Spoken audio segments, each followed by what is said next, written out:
Welcome to Cocktails in the War Room. What's going on, everybody? It's Mistress Carrie. Thank you for joining me each and every Tuesday night at 8:30. Welcome to my war room. This is show number 86. Can you freaking believe this? We've been doing this 86 times. Wednesday, come here and say hi to everybody. All right, guys, slight change of plans. There's no pug cam tonight because I couldn't figure out how the fuck to get it working. So, but she's here. She wants to say hi. Hold on. I got her monkey over here. Wednesday, come here and say hi to everybody.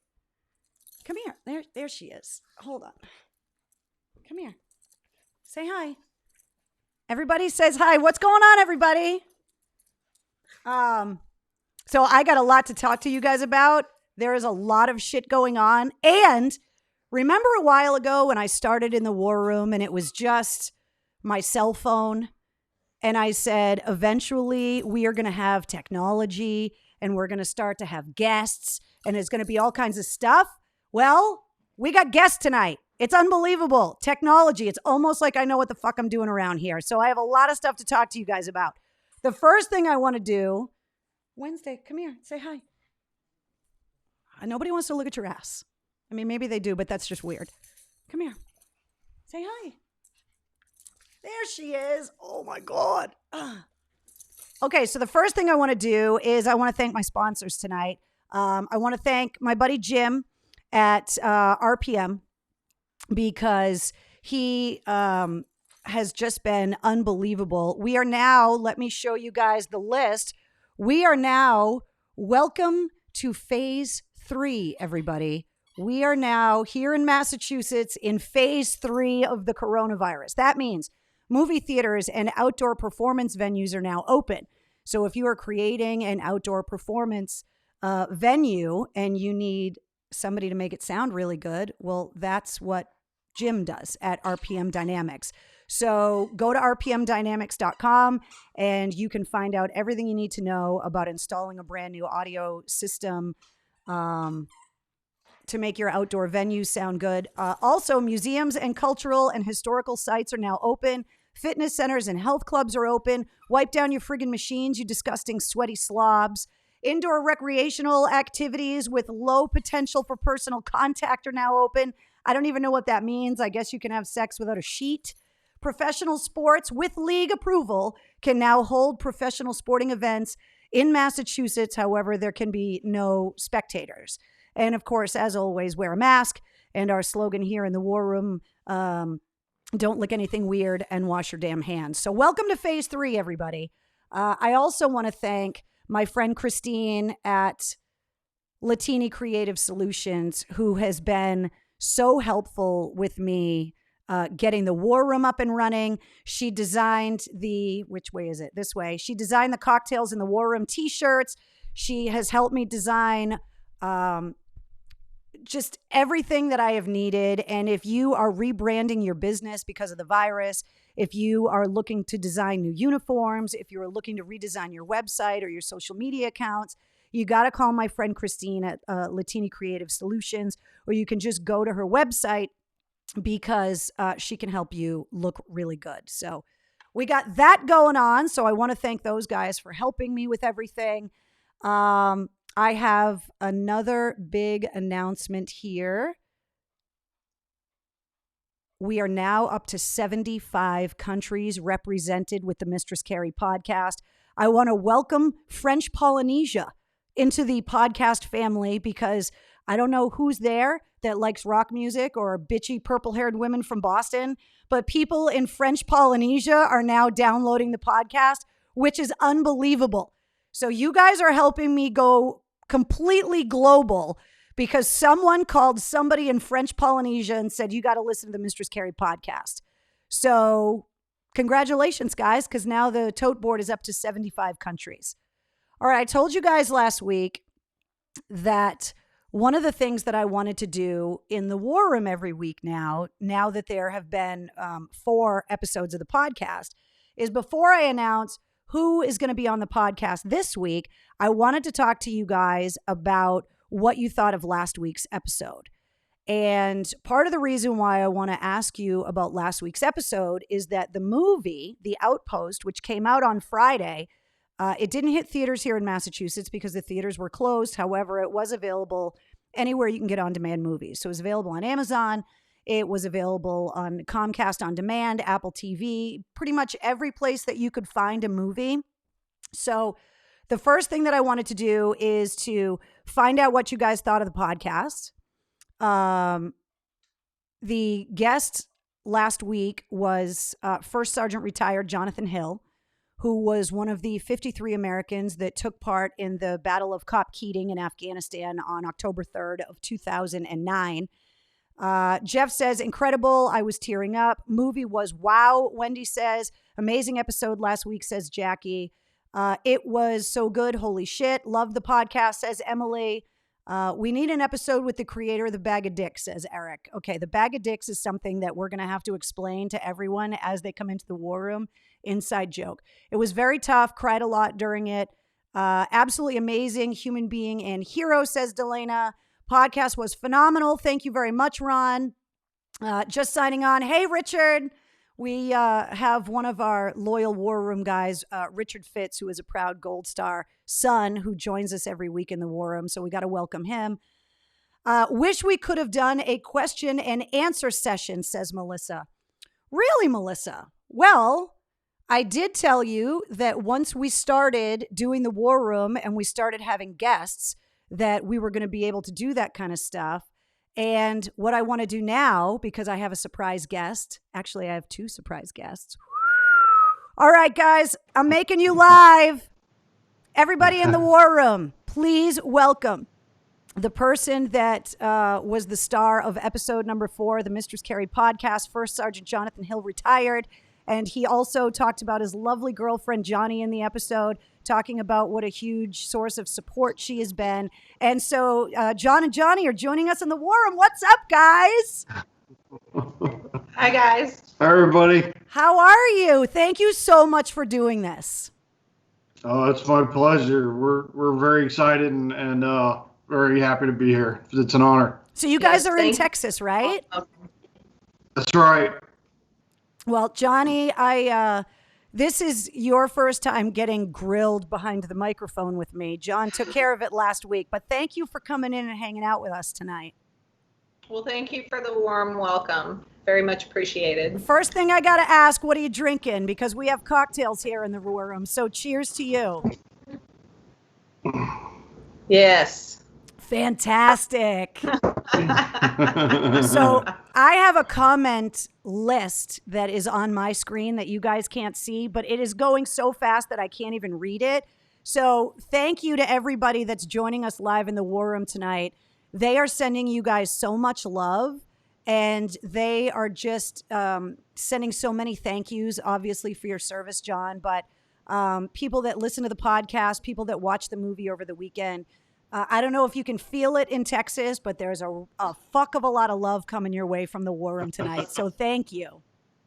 That's awesome. And it's just awesome to be amongst great patriots. So the thanks goes out to all of them. Those are the people that make our country so warm and awesome. It's just great to be around people like that. So the thanks goes to all of them. Now, there are a lot of people that listen to the podcast episode, but if there's people joining us in the war room that aren't aware, I just want to recap quickly. I talked about it a little bit in your introduction. You served 21 years in the United States Army. You retired as a first sergeant. But when you were in Afghanistan in the mountains at Kop Keating in 2009, you were a sergeant first class. So I just want to make sure people don't think I screwed up your rank. I know what the hell I'm talking about. No, you're right. You're absolutely correct. Now, the movie that came out, which was directed by Rod Lurie, who is a West Point graduate, the movie was based on the best-selling book by Jake Tapper of the same name, The Outpost. And in the podcast episode, you talked about how Jake Tapper did extensive research and interviewed everybody that he could find to make sure that his book was right. So he interviewed you, right? Of course he did. Yeah, he interviewed everybody. He really did a good job. Did his due diligence to get everybody's perspective on what happened and eyewitness accounts from the top to the very bottom. So from the major command all the way to the young soldier that was in the ditch. So yeah, he interviewed everybody. When I posted up some of the audio clips of the podcast, I was tagging Jake Tapper in them because he's been so active over the last couple of weeks promoting the movie. And he actually commented on my Instagram post with the nicest things to say about you because he really holds you in such high regard. So obviously your interview went well. Yeah, I did. I try to be as frank and as truthful about everything. Well, I am truthful about everything, but I try to be very frank and upfront about everything. But at the same time, I try to put people that do great things on great platforms and keep pushing them forward and moving them forward. And I like to highlight those that have done, phenomenal work. And, this was an opportunity for the guys that were killed to be highlighted. And if that was the case, then I was all about being interviewed for the book. And that was my focus during the interviews, was to talk about those guys and how they stood in front of the bullet for all of us so we could continue our lives. One of the things that I was amazed by, because when you and I talked, I had not read the book yet. I ordered it, but it hasn't gotten here yet. And obviously I had not seen the movie, but you guys both went to the screening. Can you just talk a little bit, because you had to travel. The screening was in DC, right? Can you just talk a little bit about what it was like actually going to the screening?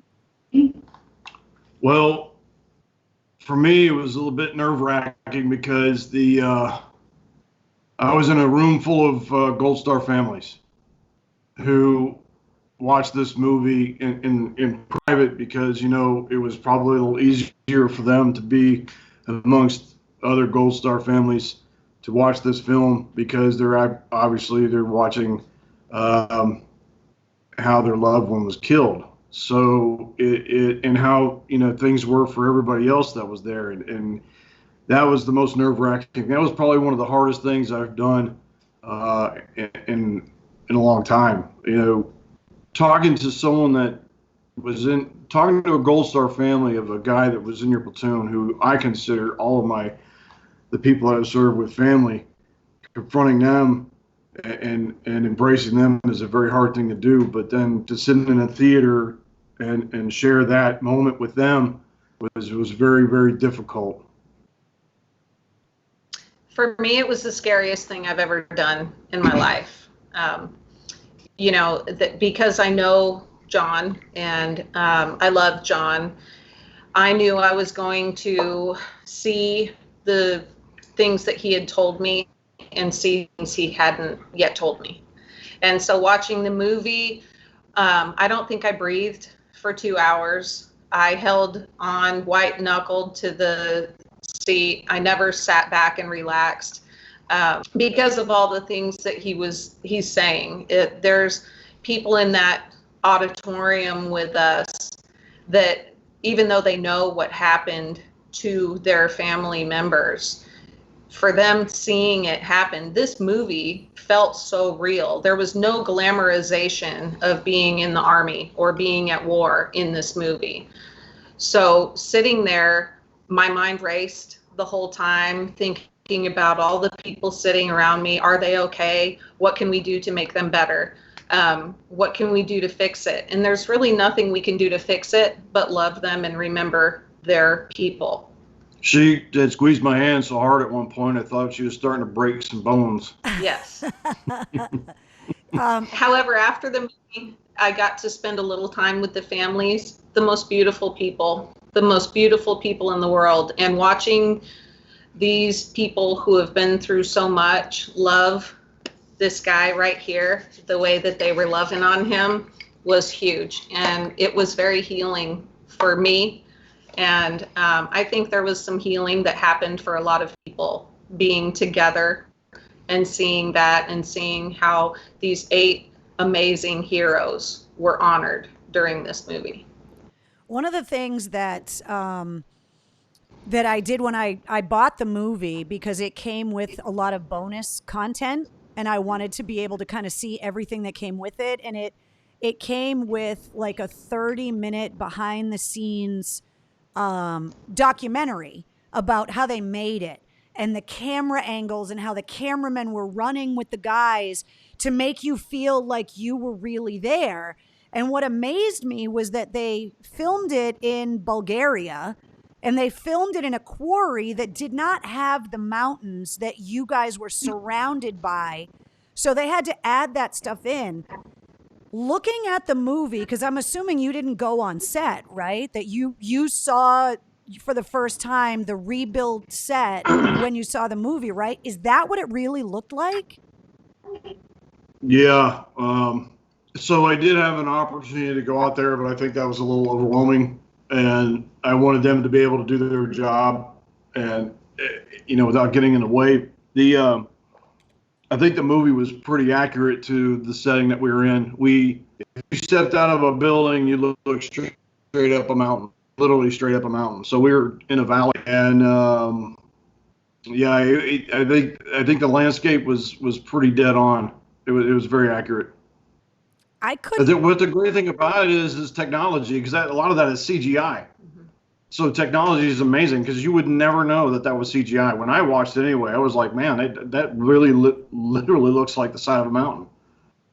When I watched it, I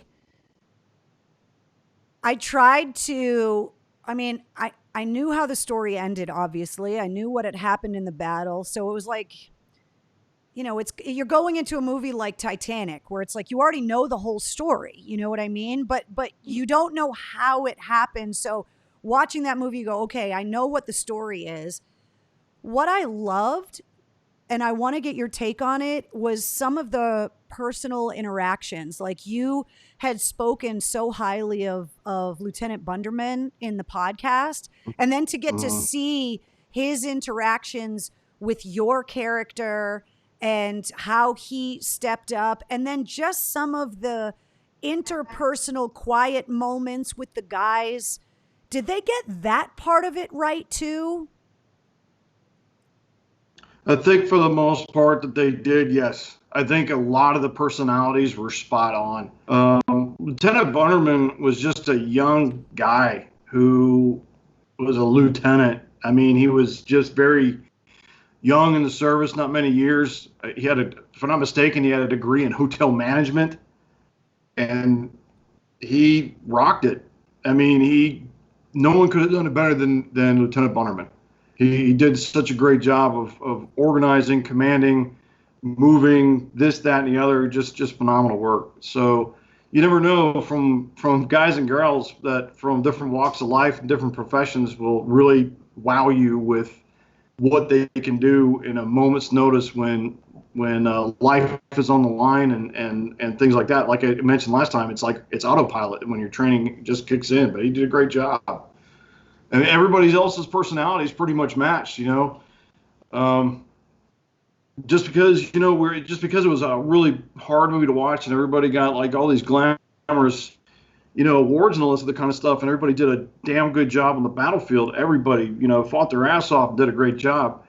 A lot of us aren't the best people. We're some of us have some rigid edges, and that's the way it is. But when it comes to battle and your life is on the line, or your buddy to your left and right is on the line, none of that matters. Johnny, it doesn't matter. Johnny, what did you think of of John's portrayal in the movie? What did you think of the guy that played him? Because you know him pretty much better than anybody. Jonathan Younger did such a good job being John. John has this funny, dry, serious humor and sarcasm that it's hard for a lot of people to read. John comes across very serious and stoic at all times, and then he'll pop off with one of these one-liners that leaves everybody questioning, and Jonathan Younger definitely caught that. But the other part that Jonathan Younger caught was that John really is a humble guy, and he is unassuming, and he's intelligent, and he has a strong will and a strong heart. And that was portrayed in the movie nicely. And, for movie's sake, there are things that get rearranged, and the John, being the humble man that he was, did not really divulge a lot of himself to Jonathan Younger. John did not want to be a focus of the movie. John truly is the guy that he's just the supporting guy that is there to make other people shine. And in that, there's something really noble and strong and silent about that. And all you have to do is spend a little bit of time with him and you'll catch that.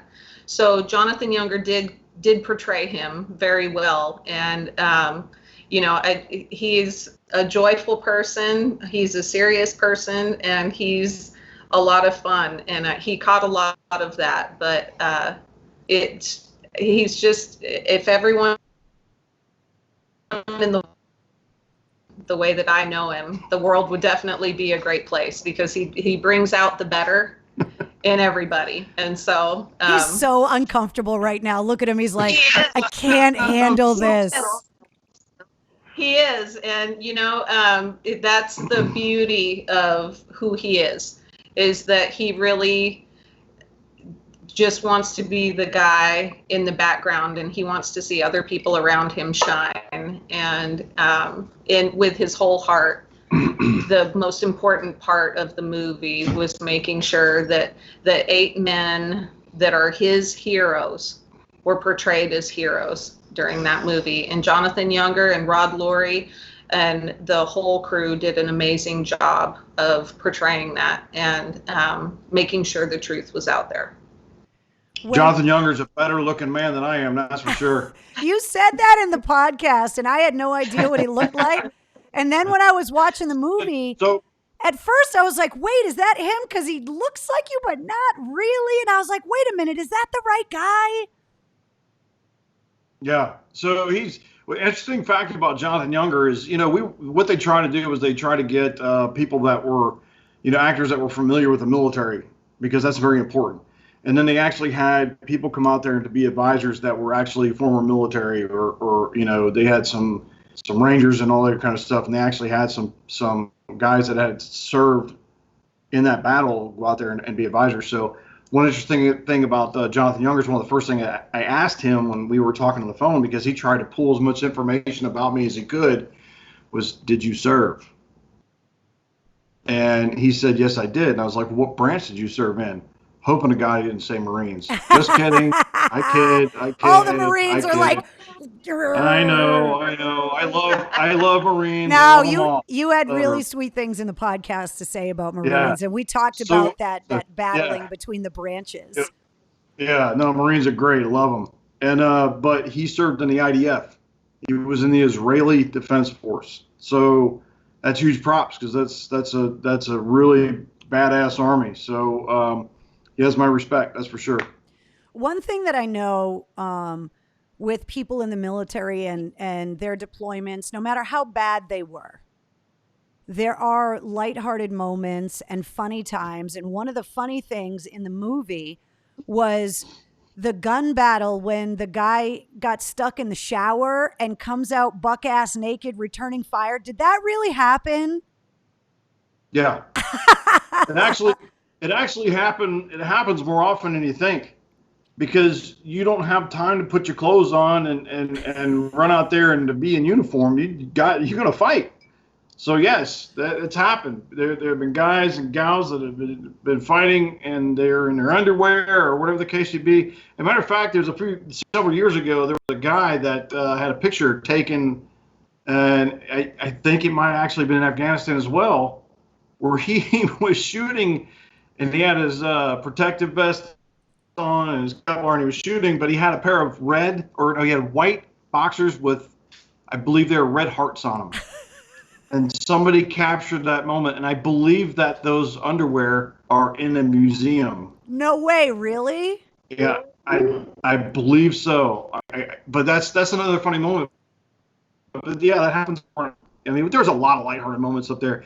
For example, like in a lot of these things are in the film, but for example, like for our platoon leader, we filled his hooch up with balloons, but half of them were filled with baby powder. So when he went in there and he was popping them all, they all exploded with baby powder and stuff like that. So just moments like that kind of kept people, it helped keep morale up and things like that. And, a lot of people were like, well, you're supposed to be a professional and you shouldn't let things like that. Well, you know what?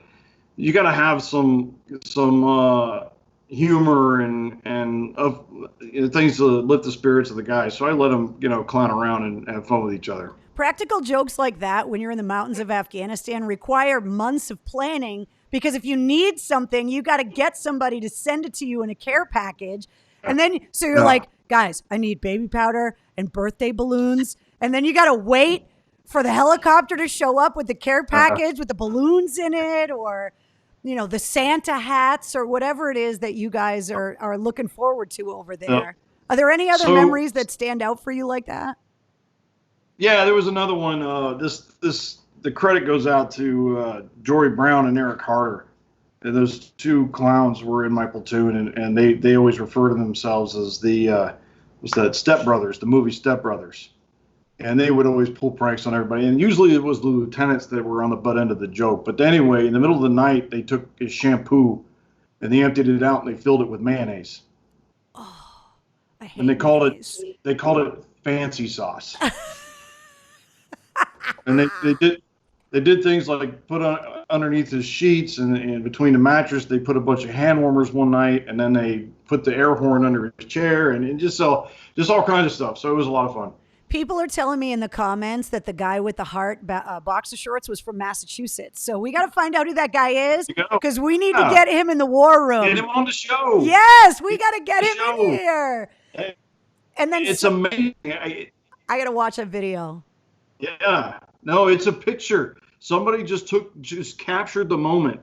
And I thought it was one of the funniest things, but it just shows that, underneath all this shit that we wear and underneath the war-torn faces and all that kind of stuff, we have a heart and some kind of humor, and we do enjoy life.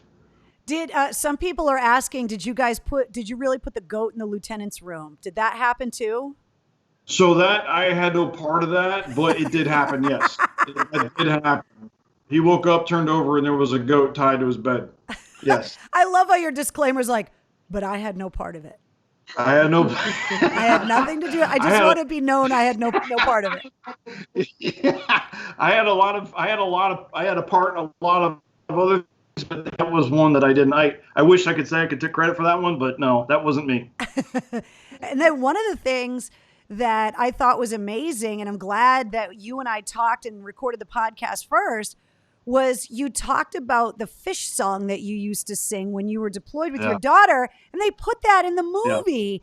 Yeah. And so as I was watching the movie, I went, oh, the fish song. And had we not talked in the podcast first, I may not have understood exactly what that moment was in the film, but I thought that was really cool that they put that in there. Yeah, you're going to get me all emotional. But, I'm sorry. I didn't mean to. I told you this was going to be a lighthearted thing. No, it's emotion. When we were up on the OP before I moved down to Cockading, we had gotten in firefights pretty much every night, if not every other night. And there were times where, shit was really hitting the fan. And when you get into situations like that and you're coming down from it, the adrenaline is going away and you're kind of coming back to reality, and you're coming out of autopilot and you're taking a deep breath and you're reflecting on this kind of stuff, and you make a phone call and you hear a sweet, young, innocent little girl's voice on the phone, and you get to sing a song that we would sing back home together, back and forth, and she has a line and then I have a line, and then she has a line and I have a line. It makes all the bad shit go away. It makes everything go away. It energizes me, and it's not just me. It's all the fathers, all the brothers, the sons, the mothers, the daughters. It doesn't matter. The sweet sound of a child's voice on the phone will just bring you back, and it's amazing. And it was a very important thing for me. It really is. Sorry, honey. Go ahead. Those real conversations. Those like. Sergeant Christopher Griffin, the conversation he was having during that was with his gam, And that was a real conversation that his mother shared with them to make the movie, you know, and those are just touching, endearing moments that probably seem so small and so insignificant, even to them in the moment. But then at some point, it's what keeps you holding on every day and reminds you. It's got to be what reminds you why we're here and what I'm hopefully going back to. And so for those bits to be put into the movie, I know that they meant a lot to the Gold Star moms and dads and family members. You know, that's the part that shows that they're real people, that they're real people. They're not just, you know, programmed soldiers out there doing a job. They're real people out there. They're normal, ordinary men and women out there that have to do extraordinary things at some times. And it's I don't know, those were the warm parts of the movie for sure for me. John, doesn't it give you an appreciation for generations of veterans before you that had to, like, I know my grandfather, when he was in the Navy in World War II, he was in the South Pacific for almost 2 years. And all he could do was just write letters home. And all my grandmother could do was write those letters back. And you look at what technology gave you for access to home, it just makes me think how hard it must have been for my grandfather and previous generations of people that served, and what little access and you know, contact they had. You know, it's great that you bring that up, because all the listeners out there need to look this up too. We had one guy from the Air Force that was with us on Cop Keating. One guy from the Air Force. And his job was to keep the internet running. And he had to fight that day. And he did a great job. And there's actually a article in the Air Force magazine. I don't know what it's called. I think it's called the Airman or something like that. It may have changed because of what society is going through right now. Air person, I suppose. I don't know. But it's called the Lone Airman. They should look that up and read that, because that kid, you know, his job was to keep the internet running. An Air Force guy in the middle of the worst place in Afghanistan, where we are in the wild, wild east. And never in that kid's mind did he ever think he was going to get into some shit like that. But he did. Just for awesome. Anybody that's watching this, like, imagine the IT guy at your company in the mountains of Afghanistan, because that's the guy in the Air Force. And he's there because he's smart enough to keep the internet running in the mountains of Afghanistan. But he's like, I didn't sign up for this shit. This isn't my job. That's really funny. Well, you know, they had to have someone from the Air Force do it, because us dumb Army guys would have broke it. All right, I got to ask you about the poop, because there was a lot of poop burning in the movie. Did you guys burn all of the poop? You had to burn the poop. Like, that was the punishment, right? That you had to burn all of that stuff? Yes, you had to burn your poop. Yeah. That's the only sanitary way of getting rid of it without desecrating the soil of the land that we were on, for more or less reasons like that. So, I mean, if we didn't have any guys that were being punished, it was a rotational thing, just like guard duty. Oh, I had to do it when I was so, you know, everybody has their chance to do it. And yes, it's the nastiest fucking thing that you've got to do, but it's got to be done. But yes, there was shit burning. A lot of people asked in comments when the podcast episode came out, and especially once they saw the movie, was they saw the guys swapping parts of the MREs. What did you guys eat up there? Did you have an Army cook up there, or were you just eating MREs like on a daily basis? Because you were so remote. That was one of the amazing things about the movie, is that it showed how isolated you are. But what the hell were you eating? So, yeah, the cook on Keating was fucking garbage. He was a lazy piece of trash.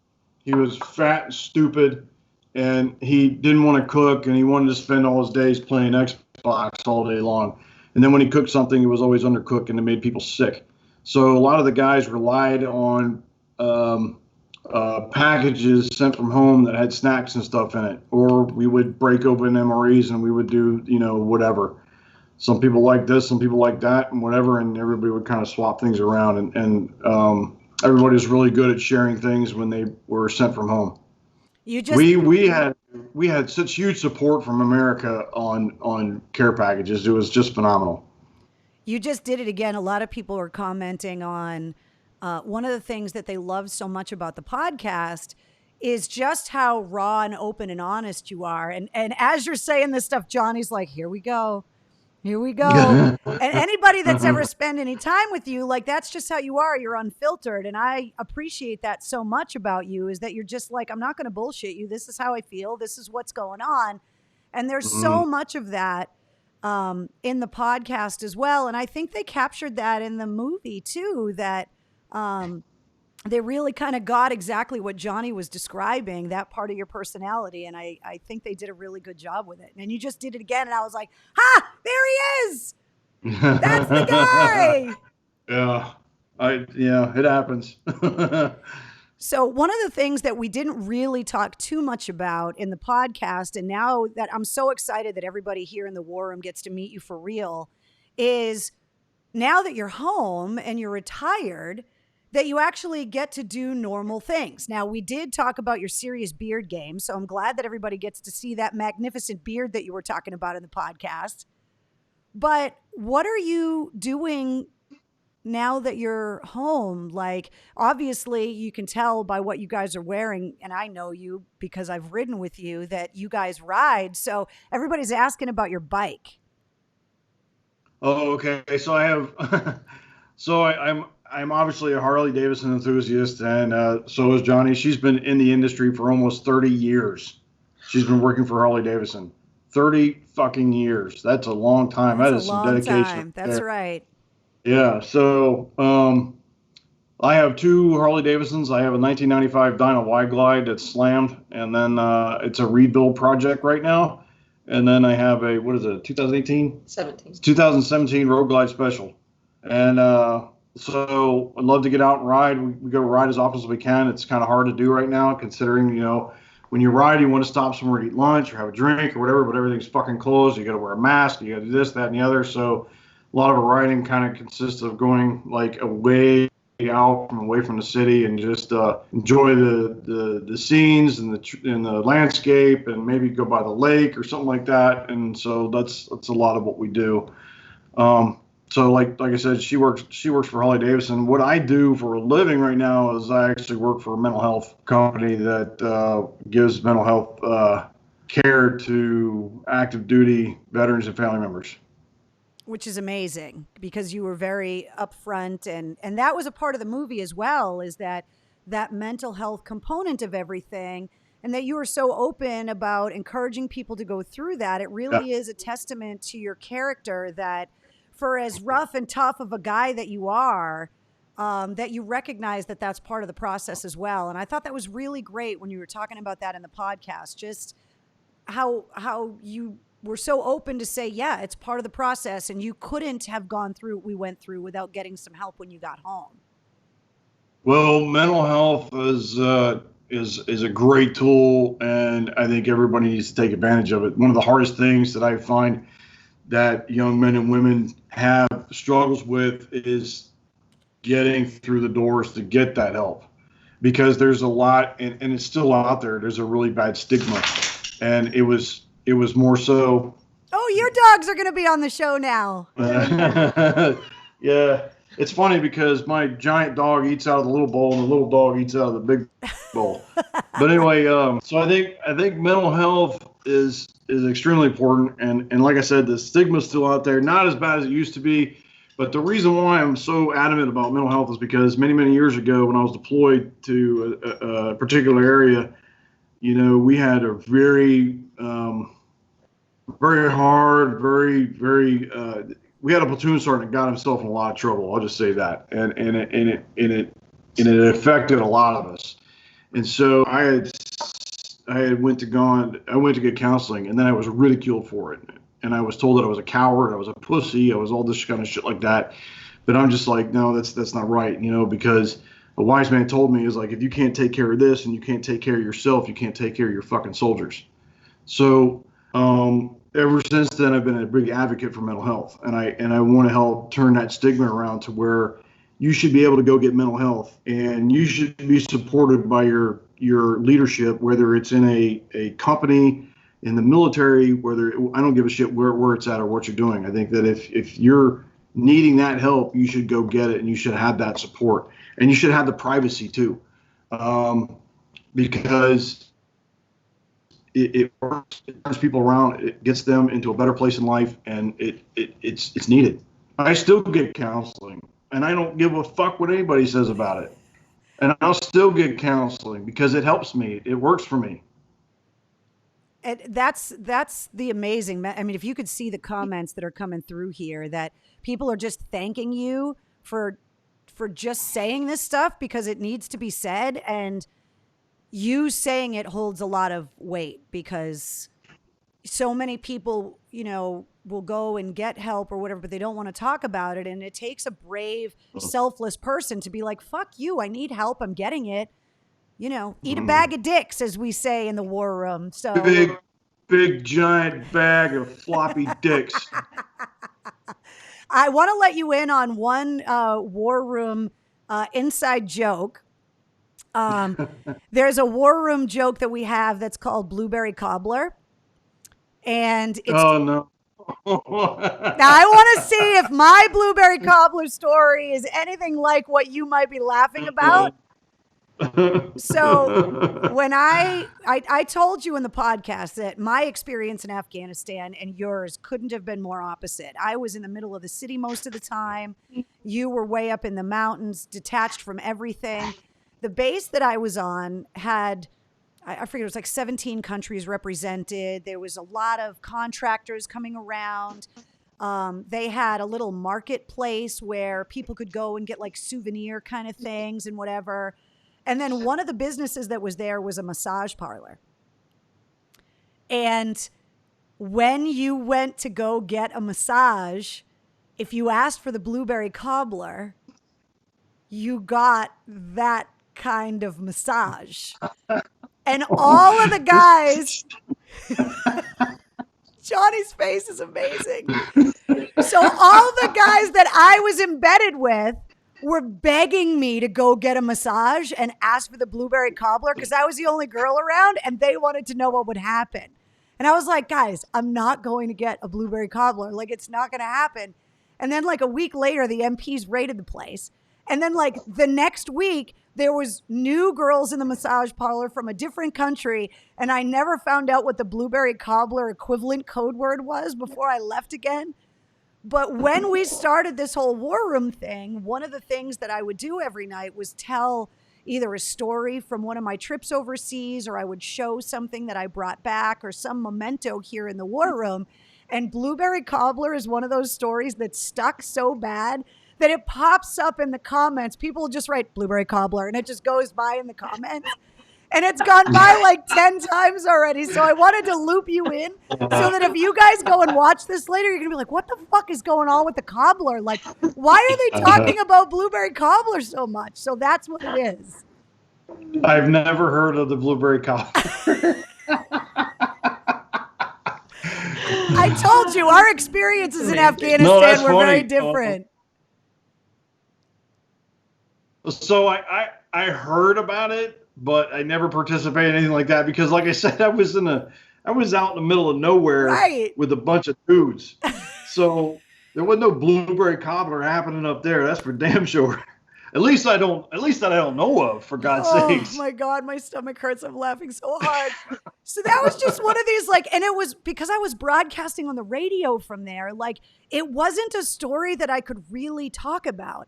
But I'm still so close with so many of the guys that I met in Afghanistan, and they'll just text me Blueberry Cobbler, like out of the blue for no reason. This many years later, it still comes up. And once I told that story, because, we drink here in the war room. Cheers. And cheers. It took me a few cocktails one night, and I was like, fuck it, I'm going to tell the Blueberry Cobbler story. And then it's one of those things where once the floodgates open, and now it's out there, and people have been sending me bottles of blueberry vodka, and we got to come up with a Blueberry Cobbler recipe. And now this thing has stuck. Oh, shut up. Yeah, you didn't even know about it and you did it. Yeah. That's my dream. Yes. That's my dream. Yes, that is so. And guys, I swear to Okay, God, this was blueberry not cobbler later. planned. The blueberry cobbler later. You're welcome. No, you're welcome. You're welcome. You can thank me later. Oh my God, that is so funny. The comments are free. People are just dying laughing. His would be sausage casserole, says Kimberly. People are just Oh my God, Yeah. that's Oh, funny. that's amazing. And then one of the other things that you might see in the comments, and I want to let you in on this other inside war room joke, is that I got on a flight one time, just a regular flight here in the States. And I was flying back to Boston, and the guy sitting next to me just got wasted as soon as he got on the plane. And there were two seats. So he's sitting in the window. I'm sitting on the aisle. And he was getting really drunk and obnoxious. And I was like, what the fuck? Like, I was getting mad that they kept serving the guy, right? So then they bring the snacks, and he gets the bag of Cheez-Its, like the little snack bags. And he opened it vigorously. And Cheez-Its go flying everywhere, and they land in my lap, right? This motherfucker goes to get the Cheez-Its in my lap. So one of the things that we always say in the war room is you never go for the Cheez-It. Like, never, ever, ever go for the Cheez-It. And I looked at the guy, and I was like, if you want that fucking hand back when you get to Boston, don't go for those Cheez-Its. And the guy was drunk, and he was being such an ass. And I was like, look, man, if you go for that Cheez-It, when we land, the state police are going to be there waiting for you. And it's going to, you're getting fucking arrested. Don't touch that Cheez-It, right? So then we land. There'll be another group of dudes probably waiting there too. Well, so I land, and one of my buddies that's a state trooper actually would just happen to be in the gate in his uniform, just by chance, like you having blueberry booze at that moment. And I get off the plane, and I go and hug the dude, and the guy's he was like, oh. I was like, yeah, good thing you didn't go for that fucking Cheez-It, right? But the people that you're referring to, we have a lot of common friends, and you have a lot of friends because you ride, that you have biker friends and stuff. Before I let you go, can you talk about what those friendships within your own veteran community mean to you? Like what your brothers mean to you now that you've been retired, and what that time, like we talked about a little bit in the podcast. We outnumber you 97-3. The 97 civilians to 3 veterans and active duty military. And there are times where no one, Johnny, you can attest to this, and nobody is as close as we can be to you. Sometimes we're just not going to get, but when you get around your brothers in arms, when you get around your fellow veterans and military guys, there's just this camaraderie and brotherhood that nobody else can really understand. And those relationships are so important. So can you just talk about your brothers and the veterans community and what that closeness and what those relationships mean to you? It's everything. I mean, you're with like-minded people that have been through something that you might have been through, or they've worn the same uniform that you went through, been through the same training that you've been through. It doesn't matter, you know. And the great thing about it is that it's a network of knowledge. So, you know, I'm going to throw a name out there, Jimmy Mack, who is a wealth of knowledge of thousands of veteran service organizations. And there's so many other veterans that have that same wealth of knowledge. And so if I am talking to a fellow veteran and I'll say, you know, listen, I'm really down on my luck. I'm hurting financially because I lost my job or something like that. He or she may be able to say, you know what, I know this person at this veteran service organization. There's their contact information. They're going to be able to help you out. You know, it's that, and it's, you know, I've had brothers that have helped me significantly. Like, I've reached out for help, and they've helped me significantly. You know, financially, they've helped me with mental health. They've helped me in so many ways, and I return the same back to them. So it's just a great community of us that we're all like-minded people. Now, the people that have never served, it's not it's not that we don't want anything to do with you. It's not a disrespect thing. We love the people that didn't serve. We love the patriots that have supported us. But if a car crash victim comes to me and says, what do I do? Knock on wood, I've never been in a car crash. I wouldn't know what to say. I wouldn't know how to relate. I wouldn't know what to do. So that's just an example. I think that, we just like to get together as a group a lot of times too, because it reminds us of being in a platoon or a troop or a company or something like that. And we're joking around and we're reminiscing about old times and we're joking around with each other or shit. We might punch the shit out of each other just for the hell of it every once in a while or something like that. But it's you guys are fixated with tapping each other's nuts. I've never seen it. You guys will just sneak up behind each other and just nut tap, and then your poor buddy's doubled over in pain. No, not me. They shouldn't do it to me because I'm old. Those things will just turn into dust. They'll turn into dust. Oh my God, I'm dying. There's all kinds of shit. But the thing is, it's just great when we get together because that's what it is. It's reminiscing. We all are like-minded. We all talk about the same things. It's just really, for example, there are 2-3 guys that I've met through the motorcycle network that I had no idea, but I was either right in front of them or right behind them when we rotated through Iraq. They were at one place and then I relieved their unit and so forth and so on. And there was a couple guys literally that we were just in the same place at the same time, but didn't even know each other. And so it's just a lot of stuff like that too. So it's just a real great, and the thing is I don't think that there is one thing great about the military is I don't think there's a really big generation gap. I think that I could talk to a Vietnam veteran. I think I could talk to a World War II veteran. I think I could talk to those that are serving now, and we all have something in common. It may not be the uniform, and it may not be the equipment, it may not be this, it may not be that, but we may have the same experiences. We may have the same, thoughts and things like that. So it's just a really great network. It's a really great community, and we're all in it to help each other, and we're all in it for the win. Mm-hmm. Before I let you go, Johnny had such amazing things to say about you when you guys were talking about the movie, and you were so open in the podcast talking about the support at home. And I think there are a lot of military and veteran spouses that are either female members of the service and their husbands or wives are at home, or vice versa. And so I really want to give you a chance to talk about what a support she has been for you, but also the greater thing of what kind of person it takes to stand by your side, and what it's like for the spouses and the family members, and how much their support, not only while you were gone, because you've talked about that a lot, but also that are there for you now. I mean, I know what a fucking badass she is. Everybody's been commenting on her tattoos. They're like, stop talking and ask her about her tattoos. That's all anybody wants to talk about.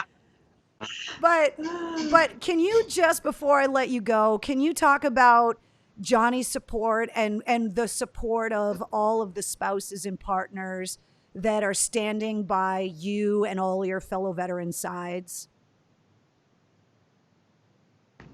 Yeah, so I think it's important to make sure that everybody knows that those that are family members are extremely important, period.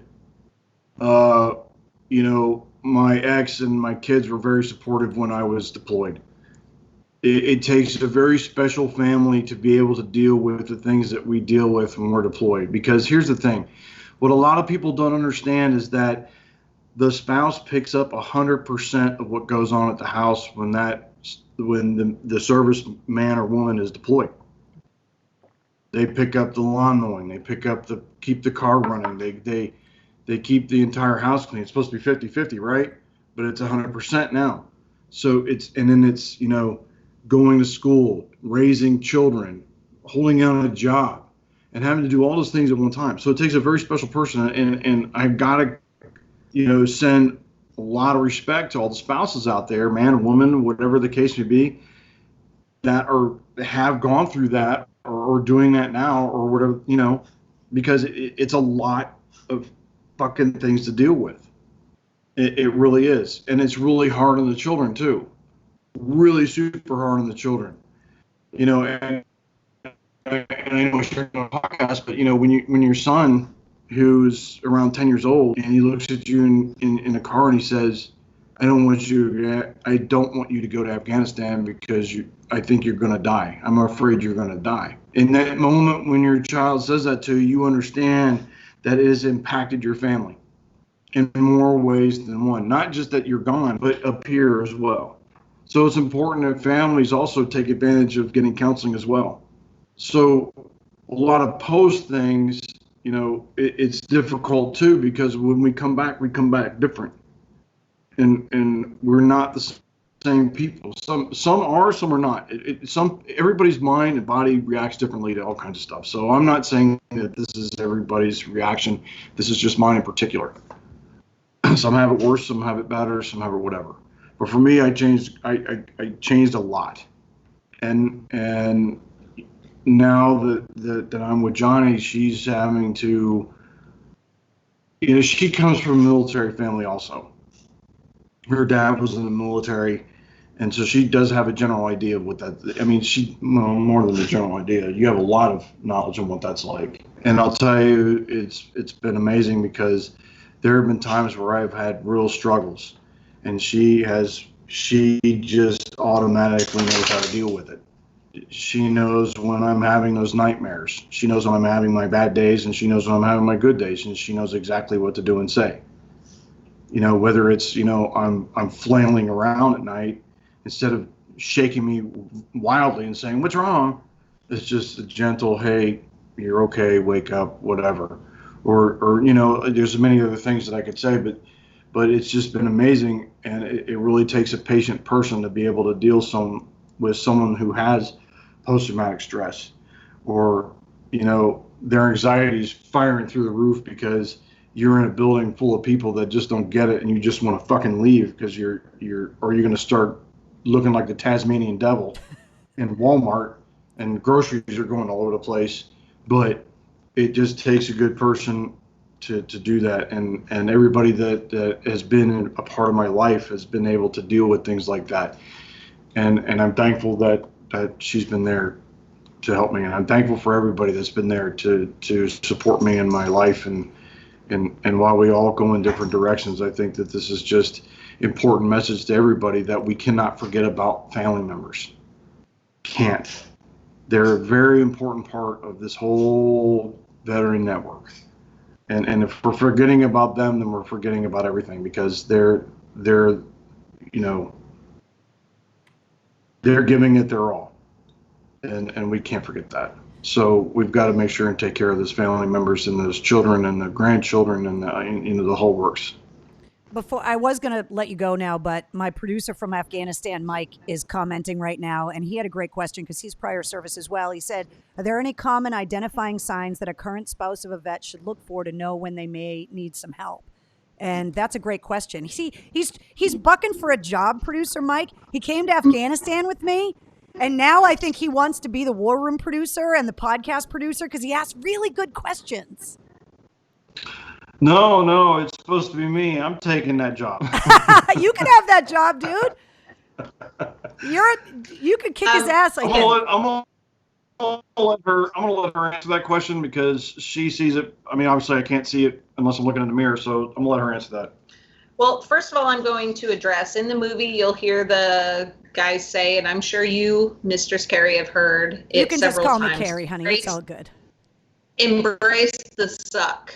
Yeah. So overseas, deployed, probably even stateside, the military guys use the phrase embrace the suck. And that just means basically suck it up and enjoy the fact that we are all in this together, that it sucks and there's nothing we can do to change the suck. So we might as well fucking embrace it and own it. I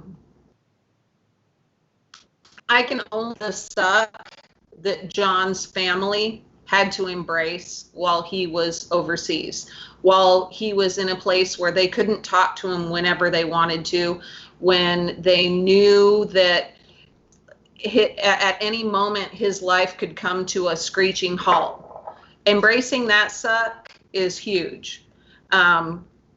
So then there's the post-military embrace the suck. And sometimes I have to embrace the suck. Sometimes I have to see him become extra involved in fixing everybody else.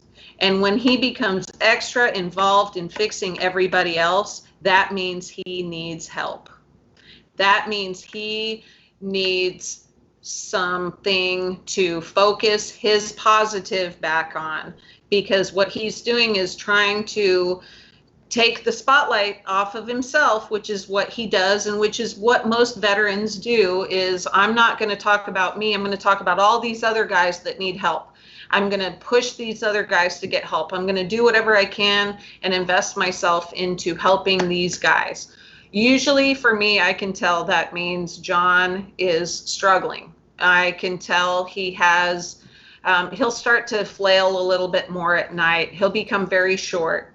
PTS doesn't always mean I'm going to go crazy, I'm going to do something, I'm going to be angry, I'm going to do this. Sometimes it means I'm going to get so involved in my work that I can't focus on anything else. And I'm going to start letting other things fall. Like I'm not going to take care of doing my laundry, or I'm not going to do these things. It's really involving finding other jobs to do other than focusing on what is wrong with me. And that's what he will do. And so I find myself in those times slowing him down, making him not talk about it, because there is veteran talk. And though I am around veterans a lot, I've done a lot with the VSOs and everything else, I don't speak veteran. I can talk about what I know, but I haven't been there. So truthfully, for me, that's when I start pushing him. You need to go be with the club. You need to go do this. Do you need to reach out to your counselor? Do you need this? I am lucky that John very much recognizes in himself when he might need a little bit extra. He has actually come to me before and said, I think I need to go see my counselor.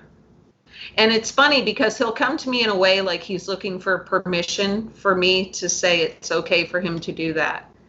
And all I want to do is drive him there, hand deliver him there, whatever I can do to support him to be there. But what I would like to say to everybody out there, whether you are talking about a veteran, whether it doesn't matter, human beings, when we are talking about human beings, we have got to be face-to-face with our friends a lot. And the reason you got to be face-to-face with your friends is you can send a text to someone and say, are you okay? And they can respond fine. But if you are in their face and you say, are you okay? They can't lie. They can say I'm fine, but you can see it written all over their face. So if there's someone in your life that you haven't seen in a while, there's someone that just, maybe you kind of had this gut feeling like, I'm not sure if they're okay. If you have the gut feeling that they're not okay, they're probably not okay. So go get in their face, because they can't lie to your face. They can't change the way they look to the right or to the left, or won't engage you. But reaching out in that moment is huge and can make all the difference in the world in that moment. And you know, we've become so reliant on our texting that we stop calling people, stop hearing the tone in their voice, well, stop especially hearing with the virus, diction. it's hard right now. Yes. So it is important for us to reach out, hear voices, speak, see them in their face, make sure that we know and they know that we're holding them accountable to be here tomorrow. We're holding them accountable. Sometimes that's what people need, is just the accountability that somebody knows that I have to be responsible to see them tomorrow. Sometimes that's all it takes. So, PTS isn't something that is long-term. It is long-term, but it's not something that you go through day in and day out and day in and day out. You can be fine.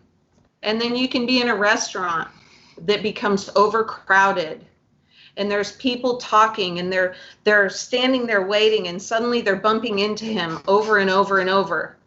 And you have to be their advocate. You have to be able to be brave enough to get up and say, hey, can you please stop bumping into him? I know that it's crowded here, but he has, and John, I've had to do it. I've had to say, he has PTS. Could you please stop? You know what? I've never had someone say to me, I've never had pushback. I've actually had people say, oh my gosh, I am so sorry. But sometimes we have to be their advocate. Sometimes we have to be the person to speak up, because it is military to embrace the suck. And while he's embracing the suck, he's totally damaging his own mental health. So sometimes we have to be their advocate, and we have to be the people that are willing to say, please stop what you're doing. And in the same sense, we have to be the person to say, I will be there to walk with you if you need me to go to your counselor, or would you please go ride with your buddies, go out with your brothers. That's a good woman right there. That's a good woman right there. Yes. So you have to, we all have to embrace the suck at some point, and we have to do it with love. And that's how everybody gets through it, and that's how you become closer. It's not that he doesn't want to be with me at those times. It's that he needs to be around guys that know what it was like, and he needs to be able to say whatever stupid vulgar things that guys say together. Smashed and they need assholes. To be able to slap each other on the ass. Yes. They need to tap each other's nuts and hug each other and then call each other fucking assholes and do all that shit. No. They need to do that. So here, I know that there's been many requests for this, and it may not show up on your text messages, but I have one thing to say to all my brothers out there that are listening. Because you know they're watching. Moist. Moist. Oh my. Yeah, and then you have to just accept that. Yeah. That's what comes with being with a veteran or being with even an active duty military guy. They're used to just being off the cuff. And so I am grateful. I've learned a lot from this guy. Well, I am going to try and sum up everybody's comments. I encourage you guys to go and read the comments after, because you are never, ever going to pay for a drink in Boston, ever, if you ever come here, because literally everyone wants to buy you guys drinks, and they are just so... Everybody is just talking about how wonderful it is that you guys... And first of all, everybody's commenting moist now. But everybody... But everybody is just so grateful that you guys are so open and honest about this stuff, because it's not a lot of stuff that you hear. And no one can say that you guys don't know what you're talking about. So it's a gift that you guys are being so open and honest. And I can't tell you how grateful I am. I know that this weekend has got to have been hard for you with the movie coming out and everybody, including myself, asking you ridiculous amounts of questions all of the time. And I was so grateful that you wanted to sit down and do the podcast with me. And I texted you and I'm like, any interest in coming in the war room? And you were like, fuck yeah, let's do it. And I was like, okay, cool. So I just want to let you guys both know I am so grateful that you guys have taken so much time and that you've been so open and honest. Johnny, I am going to ask you, I'm going to put it on you for you to invent a blueberry cobbler cocktail. Like, I want you to come up with a really good drink recipe. I don't think anyone that's come in the war room has been more qualified than you. So Usually we go over drink recipes in the war room. So I'm going to that's your homework. I'm going to put that on you to come up with the perfect blueberry cobbler cocktail. And when you get it done, you let me know. And then, oh my gosh, I'm so excited. Yeah, that'll be great. That is your job, because it's something that, first of all, we found out that National Blueberry Cobbler Day is, oh my God. Guys in the war room, correct me if I'm wrong. Is National Blueberry Cobbler Day tomorrow? We Googled it one night in the war room after one too many drinks. Please tell me it's not today. I think it's tomorrow, National Blueberry Cobbler Day, which I can't believe. Thank God I remembered before it passed, and then we couldn't celebrate it properly. But you got to come up with a good drink recipe for us, because the blueberry cobbler needs to be commemorated properly here in the war room. And if you drink, blueberry vodka on the reg, then we got to get a really good drink, and you're the woman to do it. Awesome. Challenge accepted. All right, good. Guys, thank you so much for just being so awesome. I love you both. I think it's just an amazing story from top to bottom. And the comments and everybody is just showering you with love. And I hope you can feel it all the way in Texas. And you guys fucking rock. I love you. You fucking we love rock. you too. We love you. And love back to everybody that's been watching the show. And I hope that, this will help encourage others to get, help when they need that help. And, to honor those 8 men that were killed, not me, not the shiny medal winners, the 8 men that were killed. And then also, those that are taking their lives because they don't know where to get help. They're stuck, and we need to get them unstuck and get them where they need to go. So let's all do it for the big win. Let's all get those guys and gals taken care of and get them where they need to go, so we don't have to bury another person that decided to take their life because they just didn't know where to go. So that's my mission in life. That's what I'm going to continue to do. Mistress Carrie, we love you very much. Thank you for everything that you're doing. I love you guys. Thank you so much. You're awesome. We're going to let you continue on with your show. Yeah, and, we're going to go. We hope to see you. Talk to you again soon. It's tomorrow. National Blueberry Cobbler Day is tomorrow, so celebrate it appropriately. Hell yeah. All right. Good night, guys. I'll talk to you soon. Right. Thank you so much. Good night. Thank you. I told you guys they were fucking badasses, didn't I? There you go. Now you got to meet John and Johnny, and I am so grateful that they got to spend so much time with us. And I really hope that you guys enjoyed having some special guests in the war room tonight. That podcast episode, if you haven't listened to it yet, you definitely want to check it out. And then obviously you can go and see the movie The Outpost, which is available everywhere. Speaking of the podcast, this is where you can check it out. You can get it on Apple, Google, Spotify, radio.com, iHeartRadio, Stitcher, Radio Public, TuneIn, on Pocket Casts as well. There's the website. If you want to listen to it directly off the website, you can do that. I talked to you guys about the locations. We want to welcome once again all of the people in French Polynesia that are now enjoying the Mistress Carrie podcast as we go global. And now I can tell you guys who was on this week's podcast that goes live in a couple of hours at midnight. Darryl Mcdaniels, DMC from Run DMC, is going to be the guest on episode number 5 of the Mistress Carrie podcast. And let me tell you guys, you might think that you know a lot about rock music. I would bet hard-earned American currency that you don't know as much about rock music as Darryl Mcdaniels. I'm honored to call him a friend. I've known him for years. We talk about a lot of things. We talk about a lot of serious things. I respect his opinion on so many things. And with everything going on, we got into some pretty in-depth conversations. But we also talked a lot about music and about the inspiration that Run DMC gave to generations of rock bands, not just hip hop, but they changed the game for a lot of rock musicians as well. And so we talked a lot about that, and hearing how he's been going through the coronavirus at home with his family. And he's an incredibly insightful guy. He's so smart. He's so personable. He's so funny. I could talk to him for hours, and we did. We talked a lot about music, like I said. But yes, the king of rock, Joe, exactly.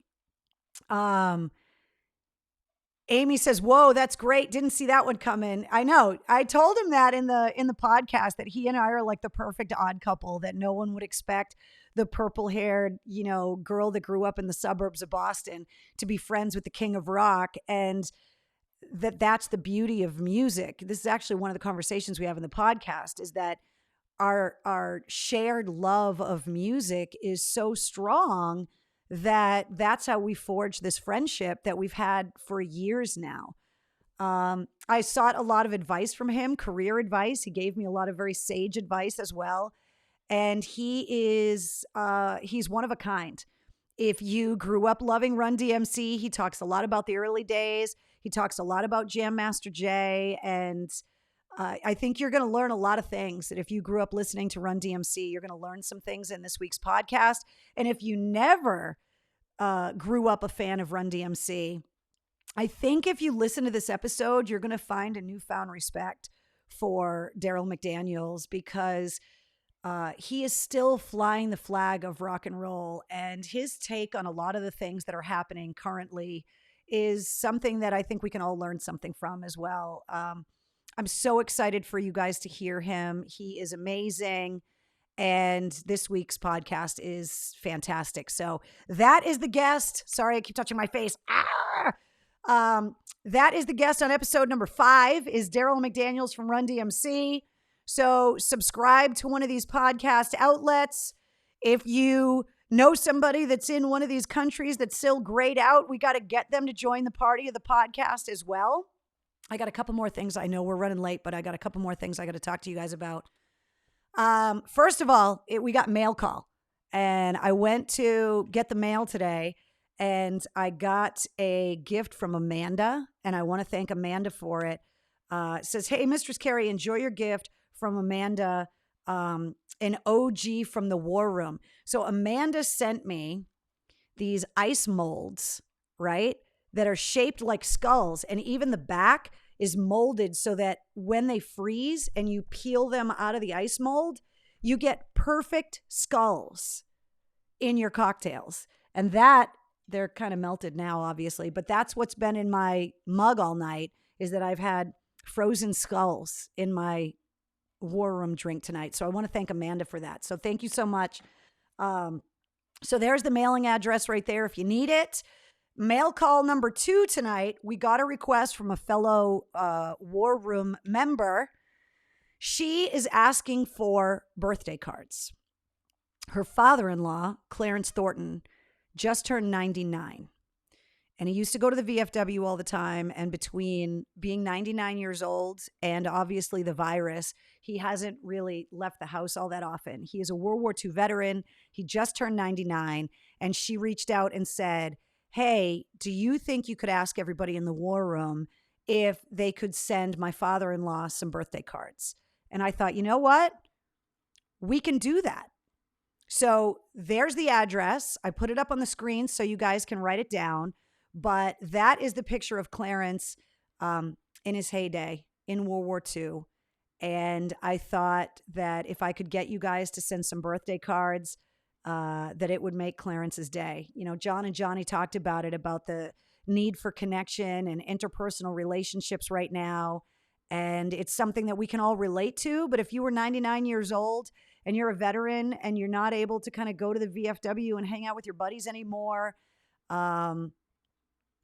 that I thought we could all kind of chip in and send a card to Clarence and wish him a happy birthday. So if you guys could do that, that would be amazing. Sean, I do not know what Clarence's drink of choice is. I didn't ask that question. Thank you, Melanie. She says, hell yes, I love sending cards. I'll pick up a card for him tomorrow morning, says Brianna. That's awesome. Happy birthday, says Heather. Done, says Penny. Hell yes. On it tomorrow morning, says Joe. I knew if I gave you guys the address that you guys would get on it, and I can't wait to hear how many birthday cards he gets. So that would be amazing. So write the address down because I'm going to take it off your screen. So get it jotted down. Take a screenshot. You guys can share it. I know that you guys have your own private groups, and you guys are commenting and messaging on everything here in the War Room every night. So if somebody's looking for the address, if you guys could share it, that would be amazing as well. We also want to toast everybody that's celebrating a birthday. So happy birthday to everybody who's celebrating a birthday today. You share it with Doc Severinsen. Remember, he was the band leader on The Tonight Show with Johnny Carson. Ringo Starr is 80 years old today. You guys know what a diehard Beatles fan I am. I wanted to make sure that I toasted Ringo Starr today. So happy birthday, Ringo. And Sinister Gates from Avenged Sevenfold was born on this day as well. So happy birthday. Let's see. We talked about the podcast. We talked to John and Johnny. Everybody's been asking about Wednesday. She's passed out in the other room, but she did come by and hang out with us for a little while. She left her monkey. Part of the reason why the PugCam didn't work is that I think, is it Pomfret or Pomfert? Hold on, let me put it back up. I copy and pasted it from her email. So I believe it's Pomfret Road. There's a chance that there was a typo in her email. So I will leave it up to you guys to figure it out because I don't know the answer to your question. But I typed it exactly as it came in the email request. Keith says it's Pomfret. If it is, correct it. You could probably Google it, but that's the address. So I think we talked about everything tonight. Sorry I kept you guys so late, but thank you, Kim, for the reminder. We lost not only Ennio Morricone, who was the film composer. If you've ever been to a Metallica show and they start every show with the theme of the good, the bad, and the ugly, that's Ennio Morricone, and he passed away this week. And then we lost Charlie Daniels this week. So we got to make sure that we're toasting to the late, great Charlie Daniels as well. So cheers to him as well. Michael says Pomfret is a place in Connecticut, but I don't think that Pomfret is a place in Connecticut. Well, hold on. Let me put it back up again. It's in Hampton, Connecticut. It's Pomfret Road. Look up the address on Google Maps, says Stacy. There you go. So there it is. All right, guys. Episode number 5 of the Mistress Carrie podcast goes live at midnight with Darryl Mcdaniels. If you haven't listened to episode number 4 with First Sergeant Jonathan Hill, if you missed that one and now you got to meet him in the war room, definitely go back and listen to that. Share it with your veteran friends. There's just a lot of incredible information. And if you thought he was amazing in the war room, you're going to think the podcast episode was amazing as well. I think that's it, guys. What do we think? Now I can have guests in the war room. We got the freaking technology figured out. Now I got to figure out how I can have a guest and a pug cam. That's my homework for the next week. And Carl Reiner. Thank you, Jeff. We lost Carl Reiner this week as well. So what was it? 2020 just continues to suck. I know. Good night, Donna. She says, good night, Mistress Carrie and family. Be well. I hope that you guys enjoyed tonight's episode. I want to start bringing in more guests into the war room to hang out with us all the time. What I am going to ask you guys to do is next Tuesday, when I put the event up there, make sure that you guys are sharing it and bring new people into the war room. If you're looking for me on social, here I am. You can find me on Twitter at Mistress Carrie. You can find me on YouTube on the Mistress Carrie channel. And then on Facebook, obviously, you guys found me. And on Instagram at Mistress Carrie WAAF. And yes, I have a TikTok. And no, there's nothing up there yet. Maybe one more cocktail in the war room and I'll make that happen. All right, guys. Good night. I love you guys. See you next Tuesday. But don't forget, episode number 5 of the Mistress Carrie podcast coming up at midnight.